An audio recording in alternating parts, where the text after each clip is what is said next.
नमस्कार, सफ़र 24 से मैं रंजन कुमार।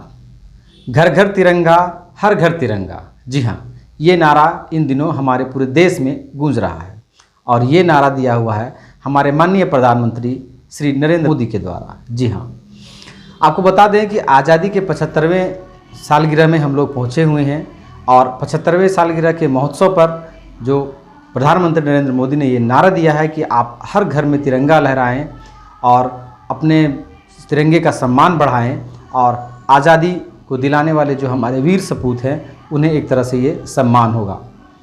तो हर घर तिरंगा, घर घर तिरंगा जो बात कही जा रही है ये बहुत अच्छी बात है, लेकिन जब तिरंगे की सम्मान की बात आती है तो लोगों से चूक हो जाती है। जी हाँ, आज हम बात करेंगे कि आप अपने घर में तिरंगा लगाइए, अपने साथ तिरंगा रखिए, बहुत अच्छी बात है, लेकिन तिरंगे का अपमान मत होने दीजिए। जी हाँ, क्योंकि देखा जाता है कि बहुत लोगों को जानकारी नहीं होती है कि तिरंगे को किस तरीके से हम लोग सम्मान दे सकते हैं, तिरंगे को कैसे रखना चाहिए। तो इसी बारे में आज हम छोटी सी चर्चा करेंगे। तो चलिए शुरू करते हैं। सबसे पहले मैं आपको बता दूं कि हमारे तिरंगे को जो मान्यता मिली थी वो 22 जुलाई 1947 को मिल गई थी। जी हाँ, हमारा देश आज़ाद हुआ 15 अगस्त 1947 को, लेकिन इससे पहले पिछले महीने में ही हमारे तिरंगे को मान्यता दे दी गई थी, क्योंकि अंग्रेज़ों को पता चल गया था कि अब इन लोगों को आज़ादी देना होगा, इसलिए सबसे पहले तिरंगे को अप्रूवल दे दो। तो हमारे तिरंगे को अप्रूवल मिला था 22 जुलाई 1947 को। मैं बताना चाहता हूँ कि हमारा तिरंगा का जो डिज़ाइन करने वाले थे वो हम एक स्वतंत्रता सेनानी थे और उनका नाम था पिंगली वेंकैया। जी हाँ, अब हम आते हैं तिरंगे झंडे की ओर। हमारा तिरंगा झंडा 3 रंगों से बना है, केसरिया, सफ़ेद और हरा। सभी का अपना अपना मतलब है, अपने मकसद हैं, सभी के अपने मूल्य हैं। इन सभी मूल्यों पर बात करेंगे, लेकिन सबसे पहले हम बात करेंगे पूरे तिरंगे झंडे में जो चक्र है, अशोक चक्र बीच में जो होता है, उसका क्या महत्व है। इसका बहुत ही बड़ा महत्व है। जो चक्र बीच में है उसमें 24 तिलियाँ होती है और इनकी मान्यता ये है कि जिस तरीके से हमारा विकासशील देश है, तो हमारा देश का जो विकास है वो 24 घंटे, ये जो 24 तिलियाँ हैं ये दिखाता है। चक्र हमेशा चलता ही रहता है और उसमें जो 24 तिलियाँ हैं वो ये दिखाता है कि 24 घंटे हमारे देश का सतत विकास होते रहे, निरंतर विकास होते रहे और इस ओर हम अग्रसर हों और हमारे देश का विकास होगा तो हमारे देश के लोगों का विकास होगा। तो जो चक्र है बीच में उसका यही प्रतीक है कि हमारे देश का विकास जो है, हमारे देश के लोगों का जो विकास है वो निरंतर चलता रहे 24 घंटे। अब आते हैं तिरंगे के कलर की ओर। तिरंगे के सबसे ऊपरी पट्टे वाला जो कलर होता है वो होता है केसरिया का। जी हाँ, केसरिया किस चीज़ का सूचक है? वो है बलिदान और साहस का सूचक है। जी हाँ, हमारे देश को के काफ़ी वीर सपूतों ने बलिदान दिया अपना। हमारे देश की आज़ादी में काफ़ी लोगों की जान गई, काफ़ी लोगों ने अपनी जान की आहुति दी, बलिदान दिया, तब हमारे देश को आज़ादी मिली। और इसीलिए हमारे झंडे का सबसे ऊपरी सिरा जो है वो केसरिया रंग का है। बीच वाली जो पट्टी है वो सफ़ेद रंग की होती है। आपको पता है सफ़ेद रंग शांति का प्रतीक है। जी हाँ, शांति का प्रतीक मतलब हम झगड़ा झंझट नहीं चाहते हैं, हम लोग शांति प्रिय व्यक्ति हैं।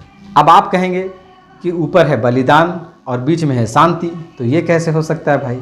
जी हाँ, बलिदान इसलिए कि हम लोगों ने आज़ादी ली बलिदान देकर, और शांति इसलिए कि हम लोग ज़बरदस्ती का, बेफजूल का फसाद नहीं करते हैं। हमारा देश एक ऐसा देश है जो किसी को झगड़े के लिए उकसाता नहीं है। लेकिन एक कहावत आपने सुनी होगी कि हम किसी को छेड़ेंगे नहीं और छेड़ोगे तो छोड़ेंगे नहीं।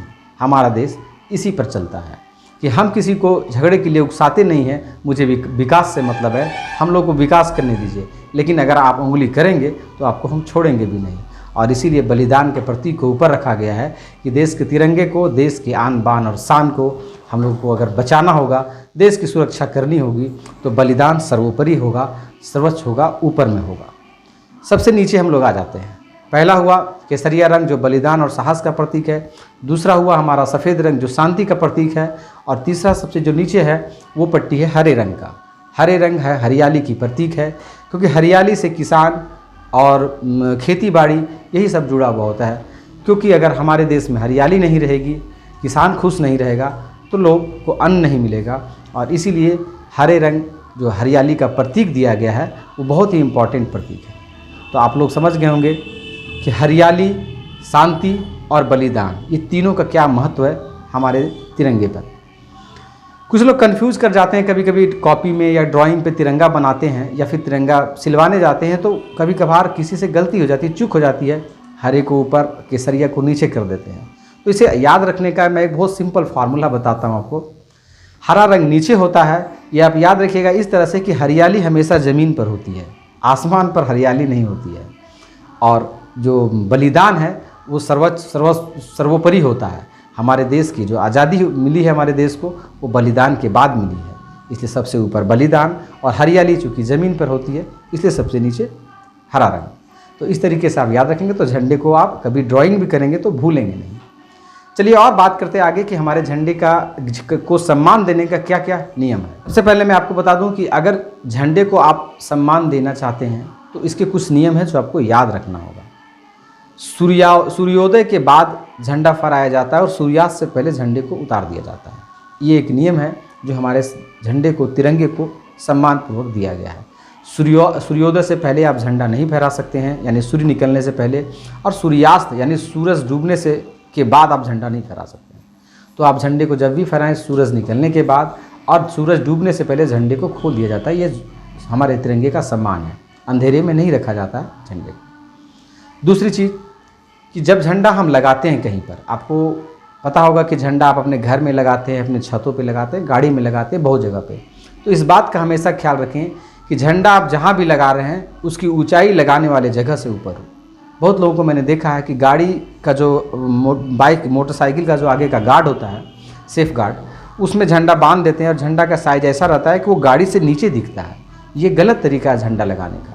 आप झंडा को जब भी लगाएं, गाड़ी आपकी जो है उससे ऊंचा होना चाहिए, क्योंकि झंडा ऊंचा रहे हमारा, ये नारा याद रखिएगा।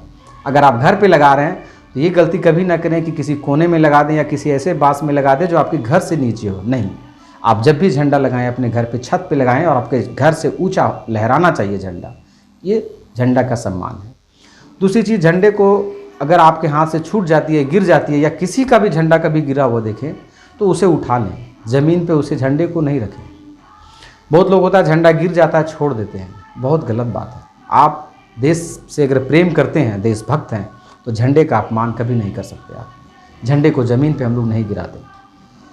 और भी बहुत चीज़ें बताना चाहता हूँ आपको कि हमारा झंडा, तिरंगा झंडा अगर कहीं लगा हुआ है, उसके साथ अगर कोई धार्मिक झंडा लगा हुआ है, हिंदू, मुसलमान, सिख, ईसाई जो भी हैं धर्म के लोग, अगर अपना धर्म का झंडा साथ में लगाते हैं तो वहाँ इस बात का ध्यान रखना होगा कि तिरंगा झंडा ऊपर होना चाहिए और बाकी जो धर्म के झंडे वो नीचे होना चाहिए, क्योंकि पहले देश है उसके बाद धर्म है।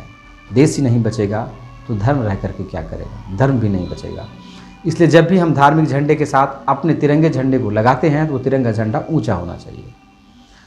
और भी चीज़ें हैं, आप अगर किसी जुलूस में, मोर्चे में, आंदोलन में, धरना प्रदर्शन में अगर आप झंडे को लेकर के चल रहे हैं तो आप ये याद रखें कि उस मोर्चे में, उस जुलूस में झंडा जो लेकर के चल रहा है वो व्यक्ति सबसे आगे होना चाहिए। झंडा जो लेकर के चल रहा है वो व्यक्ति सबसे आगे होना चाहिए, जुलूस के सबसे आगे। दूसरी बात है कि जो लोग झंडे पकड़ते हैं तो झंडे पकड़ने का तरीका है, सिस्टम है कि झंडा को आप पहले दाईं और दाहिने हाथ से पकड़ेंगे डंडा को, और नीचे बायां हाथ होना चाहिए और ऐसा होना चाहिए। इस तरीके से झंडे को पकड़ा जाता है। कभी कभी लोग होता है क्या कि झंडा पकड़े पकड़े हाथ दुखने लगता है तो थक जाते हैं, तो कोई कंधे में रख लेते हैं। इसका भी नियम है, सिस्टम है कि अगर आप झंडे को कंधे पे रखना चाहते हैं तो हमेशा दाहिने कंधे पे रखेंगे, और दाहिने कंधे पर जब आप झंडा रखेंगे तो इस बात का ख्याल रखें कि आपका झंडा ज़मीन को नहीं छूता, ज़मीन पे नहीं सटना चाहिए। जैसे ये सारा जो नियम है वो हमारे देश के अंदर का नियम है, ये चीज़ आप जान लीजिए। अगर आप कोई बाहर देश, दूसरा देश गए हैं तो वहाँ उस देश के हिसाब से आपको चलना पड़ेगा, क्योंकि हर देश का अपना जो राष्ट्रीय प्रतीक, राष्ट्रीय चिन्ह होता है, वो नेशनल फ्लैग जो होता है उसका अभिमान होता है, सम्मान होता है। अगर आप किसी दूसरे कंट्री में जा रहे हैं, दूसरे देश में अपना झंडा लेकर के जा रहे हैं, तो वहाँ उस कंट्री, उस देश के नियमानुसार आपको चलना होगा। लेकिन अगर आपके देश में, आपने कभी बहुत बार देखा होगा समाचार, टीवी, वीडियो में कि बहुत सारे झंडे हैं, दूसरे दूसरे देश के झंडे लगे हुए हैं, वहाँ हमारा तिरंगा भी लगा हुआ रहता है। उसका क्या नियम है? मान के चलिए कि कोई कार्यक्रम में, कोई समिट है, कोई प्रोग्राम, सेमिनार चल रहा हो जिसमें विभिन्न देशों के लोग प्रतिनिधित्व करने के लिए हमारे देश आए हुए हैं, हमारे देश याद रखिएगा, और वो अपने अपने झंडे के साथ सब भी बैठे हुए हैं। जैसे जब कोई समिट, सेमिनार, कुछ प्रोग्राम होता है तो लोग एक जगह बैठे रहते हैं और सभी देश का झंडा रहता है लगा हुआ। तो अगर हमारे देश में दूसरे देश के लोगों का झंडा लगा हुआ है एक साथ, तो उसका नियम ये है कि झंडा सब बराबरी में रहेगा। जी हाँ, क्योंकि हम लोग सम्मान देते हैं सभी के नेशनल फ्लैग का, तो झंडा वहाँ बराबरी में रहेगा। अंतर बस इतना ही होगा कि हमारे देश का झंडा जो होगा वो दाहिनी ओर होगा, बाकी के झंडे दाहिनी ओर के बाद बाकी के झंडे बाईं ओर रहेंगे। यही होगा प्रतीक कि हमारा झंडा दाहिनी ओर रहेगा, बाकी देश के झंडे बाईं ओर रहेंगे, लेकिन सभी का जो हाइट है वो एक ही होगा। एक चीज़ मैं बताना भूल गया कि हमारे झंडे का जो आकार होता है वो 3:2 रेशियो में होता है। जी हाँ, ये आप देखिए, ये केसरिया रंग ऊपर में है, बीच में है आपका चक्र और सफ़ेद रंग, और सबसे नीचे है हरियाली। इस बात को ध्यान रखिएगा। तो ये झंडा आपको मैंने इसलिए दिखा दिया कि झंडा हमेशा इस तरीके से रखिए, ये वाला जो केसरिया रंग का पोर्शन है वो ऊपर रखिए, ठीक है। आपको मैं एक बात बताता हूँ, झंडे को विशेष परिस्थिति में झुकाया जाता है। जी हाँ, कब झुकाया जाता है? अगर हमारे देश में कोई अपूरणीय क्षति हो गई हो, कोई विद्वान, कोई विख्यात व्यक्ति जिसने देश के प्रति बहुत कुछ किया हो, देश को बहुत कुछ दिया हो, जो सम्मानीय व्यक्ति हो, वो अगर निधन होता है उनका, वो अगर गुजर जाते हैं, तो उनके शोक में पूरा देश शोकमय है। इस बात का प्रतीक दिखाने के लिए झंडे को थोड़ा सा झुकाया जाता है, जिससे ये प्रतीत होता है कि हमारा पूरा देश जो है, पूरे देश के वासी जो हैं, आपके सम्मान में शोक व्यक्त कर रहा है, आपके निधन पर शोक व्यक्त कर रहा है। तो उस कंडीशन में झंडे को झुकाया जाता है, लेकिन कभी भी बिना मतलब का झंडे को झुका करके नहीं रखें। आप हमेशा अगर छत पे झंडा लगाए हैं तो इस बात का ख्याल रखिएगा कि झंडा झुका हुआ नहीं होना चाहिए, झंडा हमेशा सीधा होना चाहिए। झंडे का एक और विधि है, झंडे को उल्टा भी लगाया जाता है, लेकिन एक विशेष परिस्थिति है। जैसे देखिए, ये झंडा है, ये झंडा जो है केसरिया ऊपर है, लेकिन कब ऐसी स्थिति आती है जब केसरिया को नीचे और हरे को ऊपर किया जा सकता है।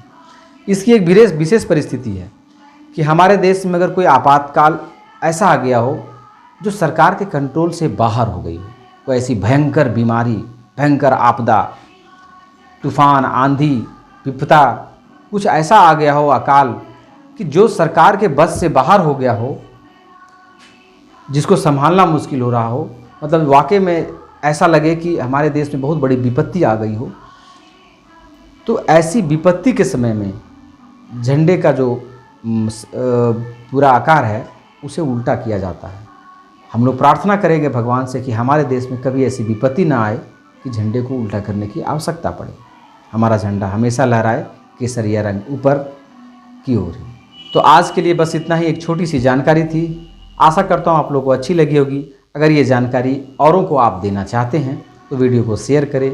हमारा वीडियो और अगर आप देखना चाहते हैं तो चैनल को सब्सक्राइब करें।